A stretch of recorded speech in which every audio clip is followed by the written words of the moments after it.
this is Nikki. Welcome back to Nikki's Homemade Crafts YouTube channel. Welcome back to the Cable Mystery Crochet Along for March 2024. This is part 3 and also the reveal of the pattern.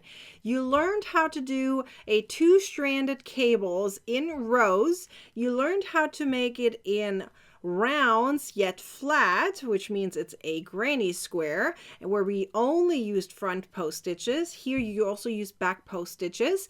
So you learned how to do this 2 different ways, okay? And it was hopefully very fun. You also learned some tricks on how to remove the gaps before and after the cable. And I hope you also blocked your project.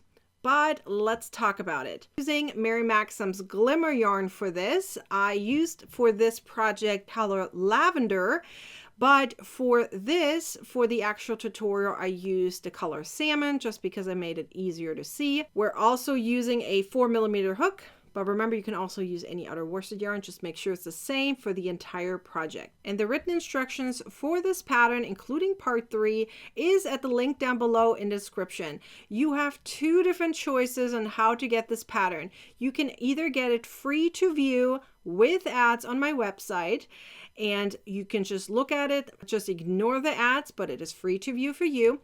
Or you can join my membership, and in my membership you get over 400 additional ad-free patterns that are printable as a full member. You also get access to me on a weekly basis through live video tutorials, as well as monthly get-togethers and a lot of extra exclusive content. Free to view with ads or ad-free and printer-friendly. So you made these 2 projects, but it is time for part 3. And what you're going to do in part 3, you're going to repeat part 1. You need 2 pieces of that, okay?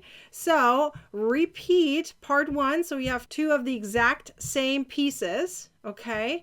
And you also have part 2. So with those 3, we're going to now put our project together. However, there are still a few additional things that you can add to it, either in a crochet version or any other way.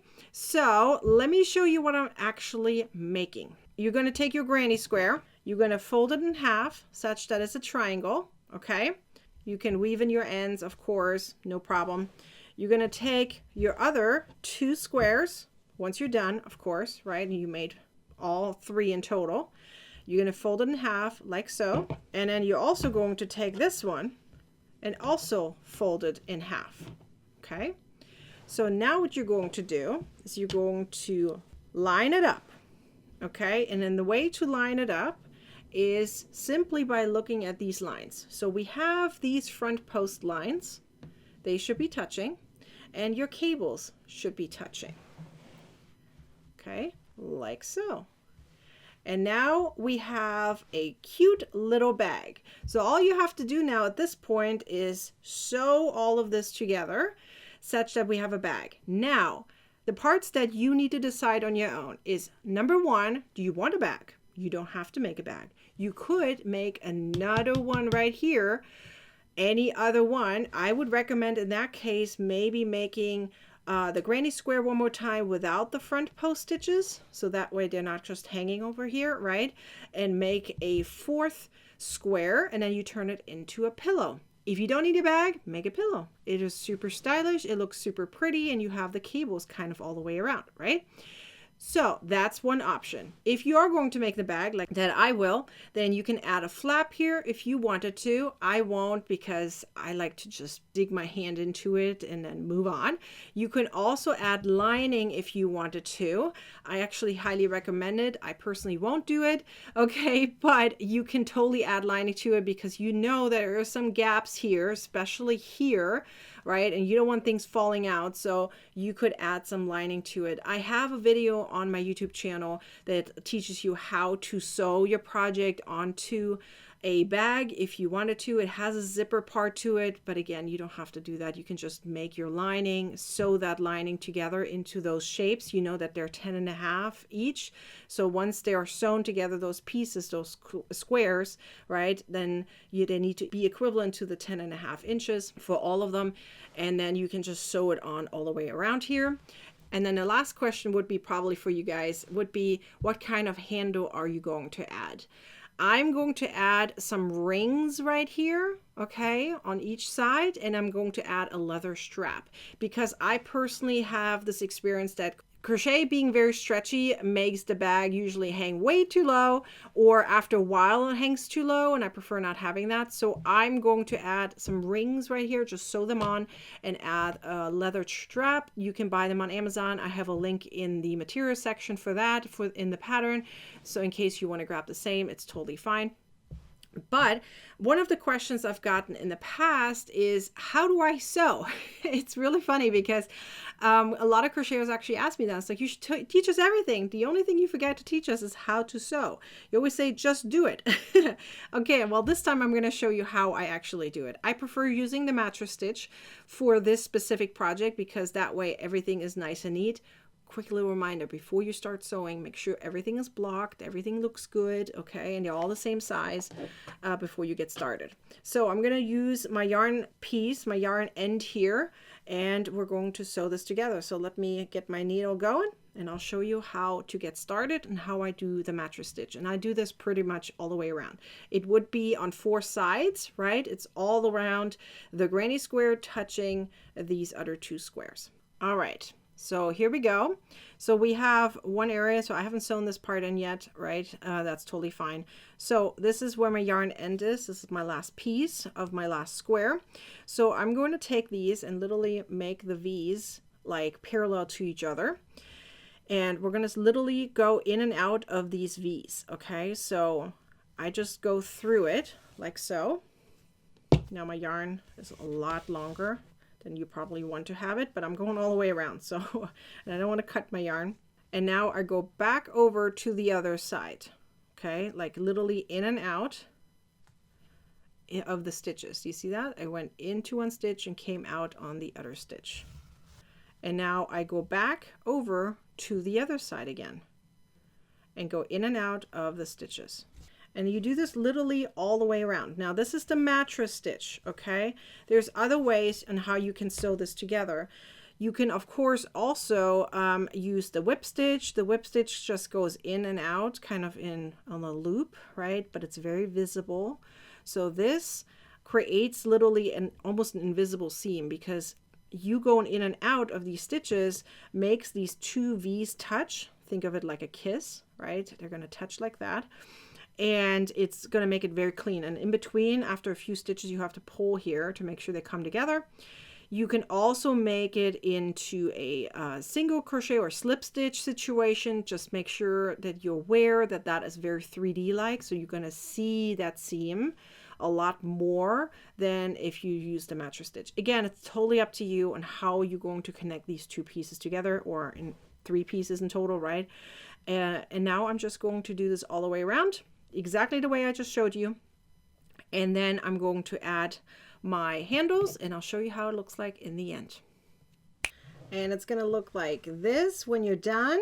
So you have these guys lined up with each other. Keep in mind in the back, they do not line up with each other. So the only way to do that would be to line them up, would be to have 3 of these granny squares, you know, that way even the back lines up. But I wanted to teach you a few different ways on how to make the cables for this project, so I made sure it had at least one side that all looks pretty and cute. So now let's talk about the handles. So of course you can totally crochet them. You wouldn't have enough yarn of this in order to make it because these 3 squares literally used the entire 2 skeins. So I just added these 2 rings right here on each side, on each corner, and then I have many different handles that you can purchase on Amazon, right? So remember, there's like a big hole right here, so you could add a little black one if you wanted to. And the cool thing is when you have a ring like this, you can just easily like switch it out according to your outfit. So this would be the black one, right? And then I also have the brown one right here, which is a little longer, at least mine is, right? There's many sizes, many things that you can buy. I think this one is actually coming for like a set of 2. I reuse my handles all the time for my project. So this one is a little longer. So you can use this. You can even use a gold chain like this, which is also a bag handle. So that might also look pretty. I'm thinking for now, I'm going to keep the brown one on there because I think the brown works nice with the lavender color. So I think I'm going to stick with this for now, but I might switch it up whenever I feel like it, right? And if you wanted to, you could add like a little strap right here, like a closure if you wanted to, like with a little bit of something on here, but I'm gonna leave mine just like this. I absolutely love it. I love how the cables look. Again, you can totally add a lining inside here if you wanted to, so things don't get pulled down too much, but with the mattress stitch, it should kind of stay fairly in place, but you do have holes, so just keep that in mind. It might not be good for, you know, projects where things can fall through. And remember, we also used the double crochet stitch, so there's obviously gaps in there too. So ideally, you probably want to add some kind of lining if you have little things that you're putting inside of this bag. But of course, you also know at this point that if you are making this into a pillow, I would probably recommend making 4 of these granny squares so that you have like literally like a square here in the center. This would look really, really pretty. Obviously, it would be a small pillow, but still a fairly nice size, right? So you would probably put an insert of about 10 inches or so in there, like 10 times 10. And if you make 4 of these granny squares, it's going to look gorgeous. I would love to see your finished project, so make sure that you're posting your picture with the hashtag MAR24MCAL into the group, Facebook group, Crocheting with Nikki. I would love to see it. And remember, you have a chance to win something. Yes, we're going to have 3 winners for this mystery crochet along, and they will be announced at the cable party that happens tomorrow. So you better show up for our cable party. And the cable party is literally all going to be about cables. We're going to talk about different types of cables, how you can make them. We're going to just have fun with cables. So you show up for the cable party and you're going to have a blast with hundreds of different crocheters all together. How you can spice up your project even more with cables. I hope you're ready for this because it's gonna be amazing. We always have lots and lots of fun.